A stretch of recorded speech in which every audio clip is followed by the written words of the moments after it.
De volta com o nosso programa, daqui a pouquinho tem a nossa culinária, hoje tem vaca atolada na receita. Ô, coisa boa, daqui a pouquinho, não sai daí. Mas agora o assunto é saúde, também importante para todos nós. Com o corre-corre do dia a dia, muitas pessoas se alimentam de forma inadequada. E a falta de uma alimentação saudável e ideal abre espaço para os famosos lanches, os salgados, fast foods e produtos industrializados. Isso é claro devido à praticidade, mas é importante destacar que os danos futuros podem se tornar irreversíveis. Isso porque uma má alimentação pode afetar a saúde de diferentes formas. Aí pode surgir gastrite, úlcera, colesterol alto, diabetes e tantos outros problemas. Hoje nós estamos recebendo o Dr. Ricardo Portieri, que é coordenador cirúrgico do pronto-socorro do Hospital Bandeirantes, para falar sobre esses danos que a má alimentação pode trazer para a gente. Doutor, muito bom dia.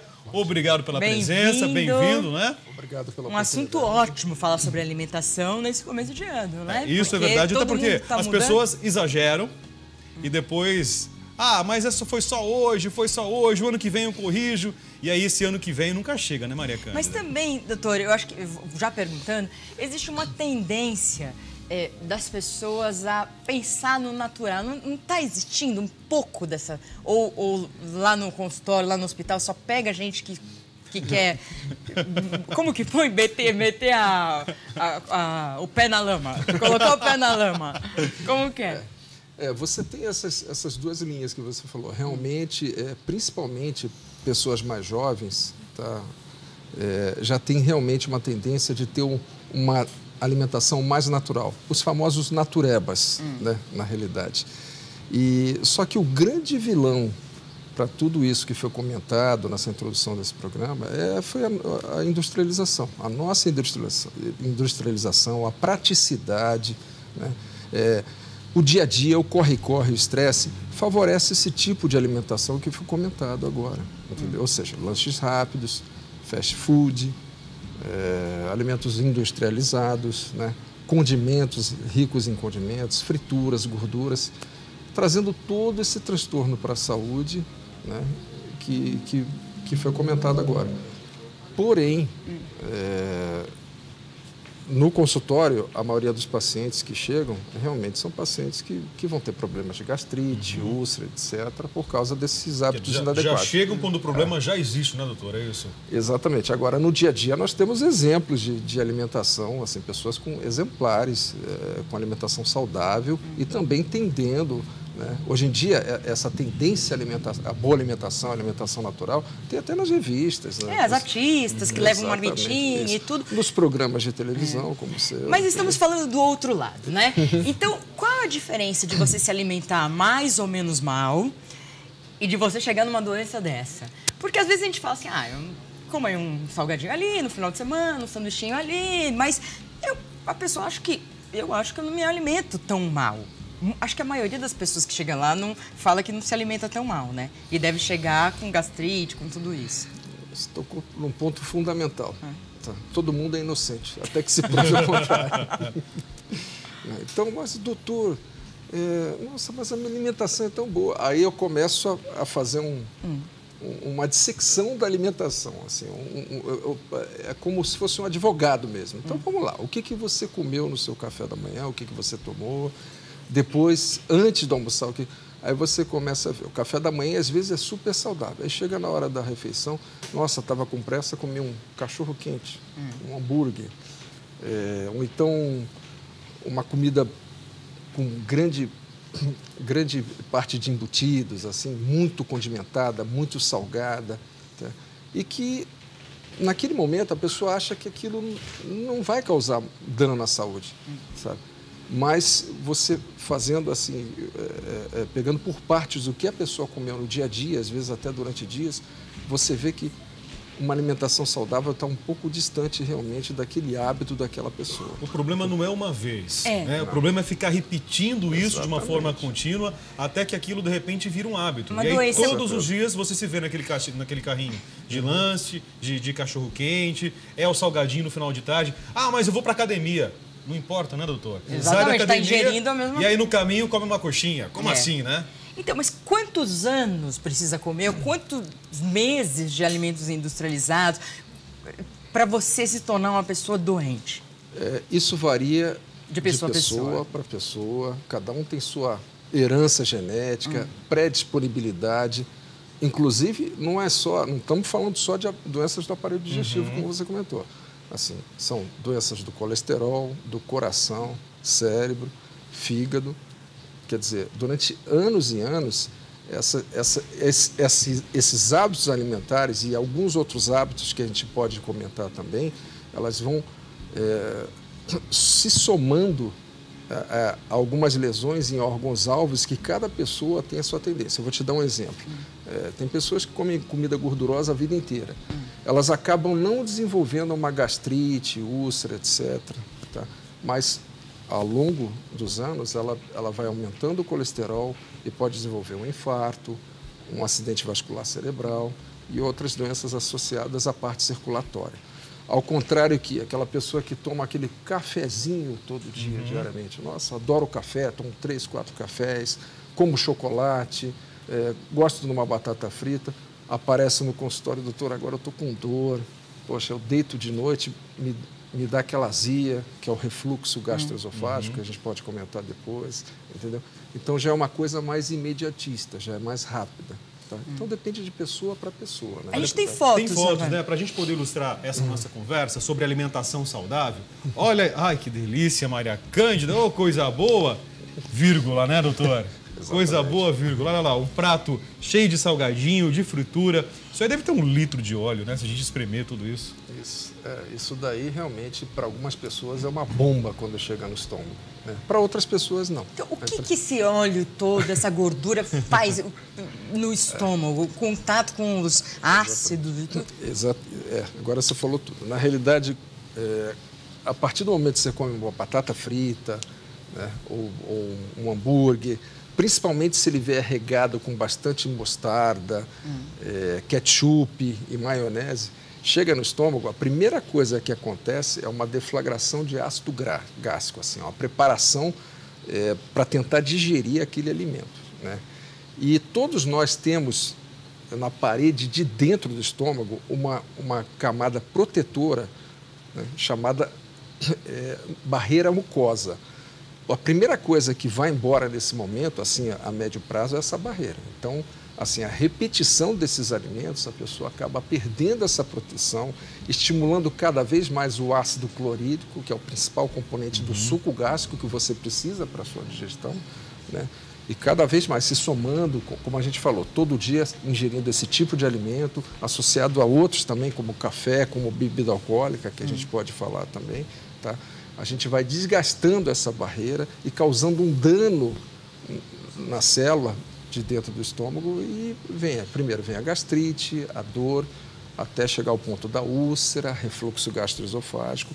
É uma sequência. Então, doutor, o organismo, na verdade, ele se prepara para receber esses alimentos. Mas o excesso desse preparo, esse suco gástrico que ele acaba produzindo, vai fazer mal para o próprio organismo, é isso? Se você tiver sem a proteção da mucosa, exatamente, vai desgastando. Vai desgastando cada vez mais. E tem alguns alimentos que eles chegam lá e realmente eles desgastam a mucosa gástrica. E, por exemplo, vou te dar um exemplo para ficar bem fácil para todo mundo entender. Um embutido, um salaminho cheio de sal, entendeu? Quando você ingere, além da carga de suco gástrico que você precisa para poder digerir melhor esse alimento, entendeu? A barreira mucosa, ela já vai se desgastando, tá? Então, cada vez mais vai piorando, vai causando dano celular. E isso se torna repetitivo, e principalmente se ele ingere geralmente uma bebida alcoólica associada, né? O dano celular é maior ainda. Essa membrana não se refaz? Ela se refaz, mas às vezes você não dá tempo. Você não permite isso, né? É o famoso hábito de todo dia você se manifestar diante de um fast food, de uma comida bem mais pesada. Tem mais foto? Vamos lá? Tem isso? Ah, bebida. Opa, bebida alcoólica, então, olha aí. Quanto podemos beber? Né? Todo mundo fala assim, bebo socialmente. O que é beber socialmente? E pode beber socialmente ou devemos eliminar totalmente a bebida? Assim, essa palavra socialmente, ela pode ter várias interpretações, né? Na realidade, a sociedade, todas as sociedades médicas, elas, principalmente a de gastroenterologia e hepatologia, elas têm a quantidade ideal que você pode ingerir de cada bebida alcoólica por dia. Vou te dar um exemplo. No caso do vinho, em torno de 270 a 215 ml por dia. Entendeu? Que uma taça, não? Não chega nem a ser uma taça, se for aquelas taças grandes, né? Bebida gestionada. Desculpa, parênteses, por isso que os italianos falam que pode tomar uma taça de vinho por dia, é isso? Mas eu acho que eles e os franceses acabam tomando muito mais. Né? Isso mesmo, né? Tá. E isso varia de pessoa para pessoa também. Certo. Tá?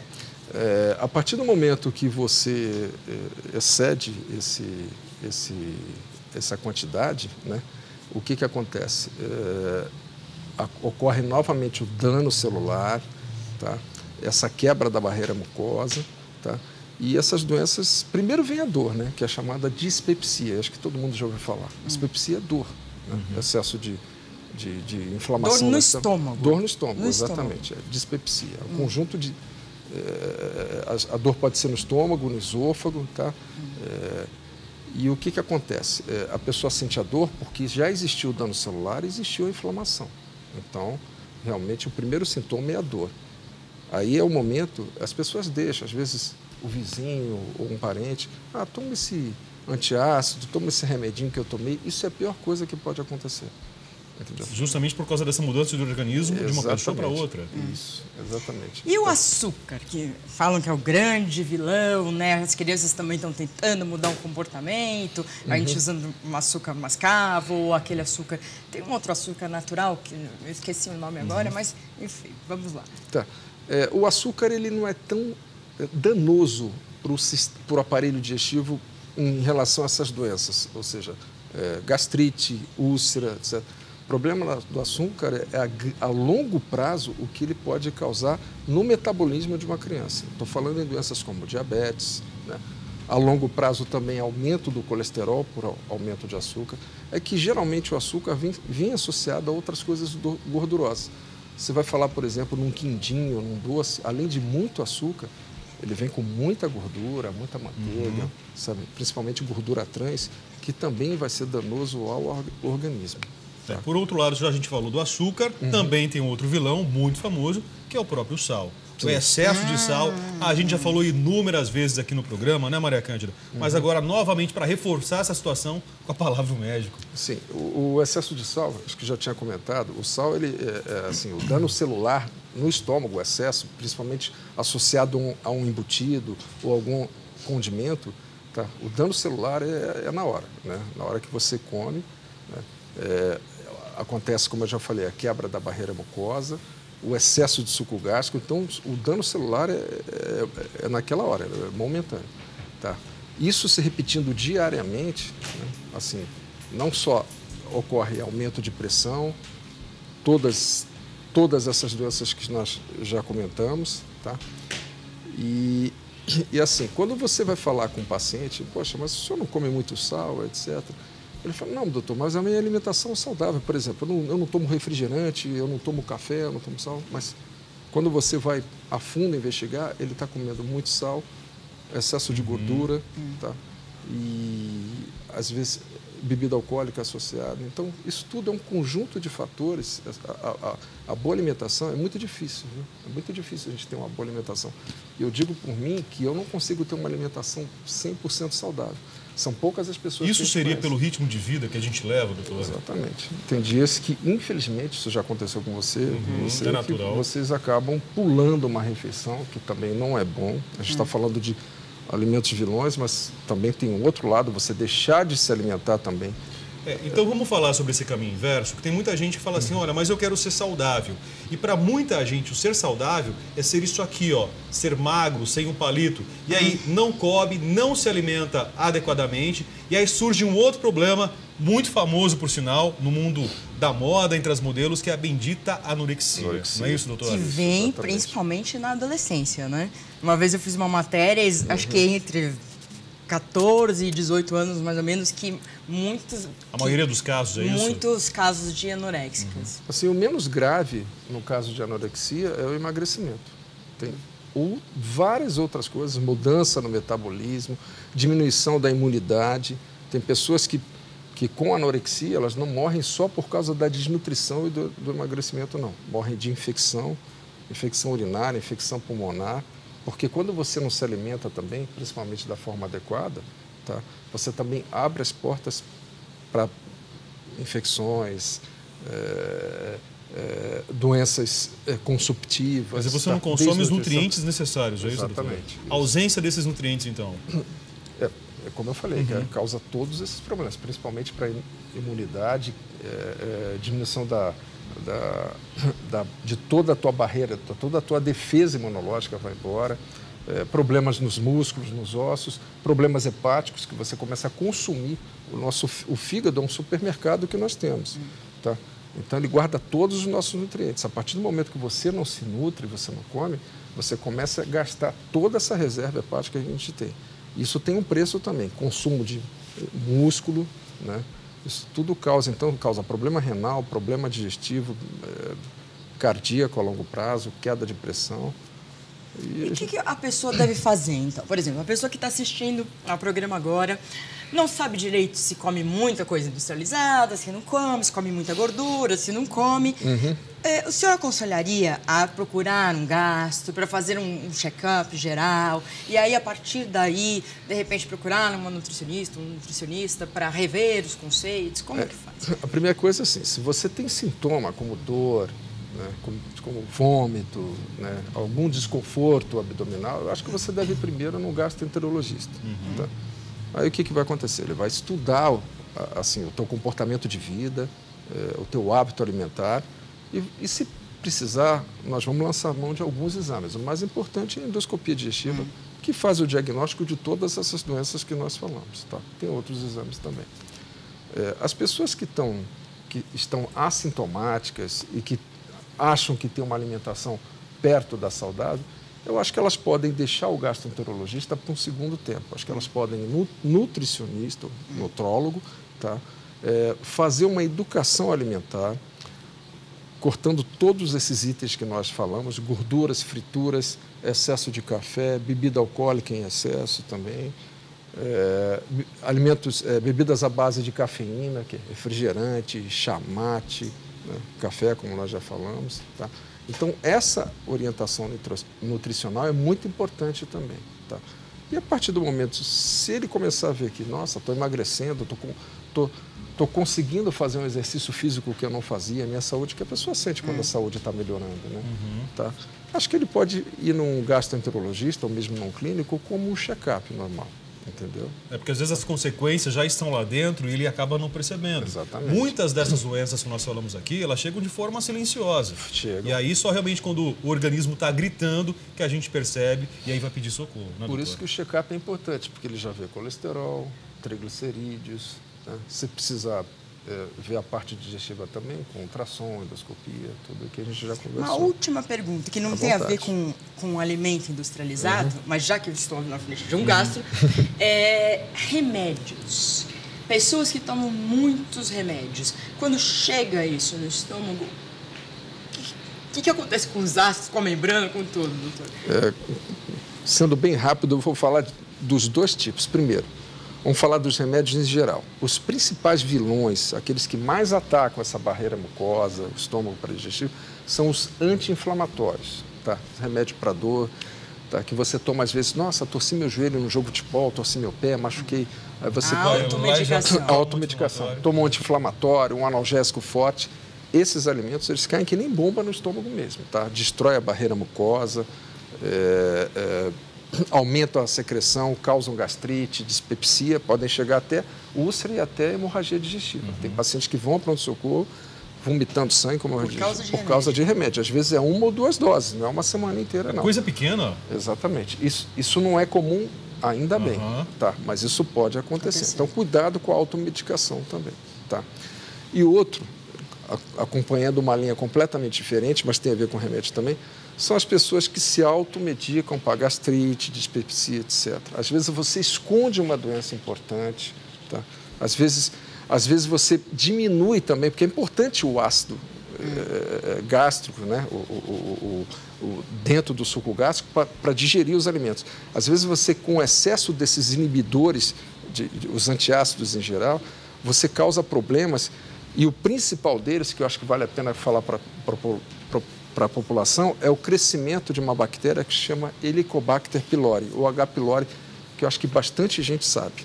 Entendeu? Nossa, bastante, essa bactéria eu já ouvi falar, não sei até se eu já tive essa bactéria. É uma palavra bem que veio à mente. Veio à mente. Acomete 30% da população, e toda endoscopia você tem que fazer uma pesquisa para essa bactéria, que é uma grande causadora de todas essas doenças como gastrite, úlcera, dispepsia, etc. Bom, então cuidado com alimentos industrializados, muita gordura e com a injeção inadequada também de medicamentos sem a devida orientação médica. Tá feita a dica, né, Maria Cândida? Exatamente. Então começar o ano, vida nova, tudo muito natural, exercício físico, né? Tentar rever os conceitos, bastante coisa, fazer um diário. Né? Vou fazer um diário agora. Uma meta e cumprir a meta, hein? Meta e cumprir a meta. Peraí, mas também não vamos querer muito mais do que a gente pode dar. Calma. Dá um passo de cada vez. Um passo de cada vez. Tá, doutor? Doutor, muito obrigado. É isso, eu que agradeço. Volte sempre, tá? Muito obrigado. Tá. Nós vamos então agora para um rápido intervalo. Na sequência, a gente tem a nossa deliciosa culinária e a gente começa muito bem a nossa semana. Hoje tem vaca atolada. Com moderação, né, doutor? Com moderação, porque a comida também tem gordura ali, né? Então vamos com calma. Daqui a pouquinho.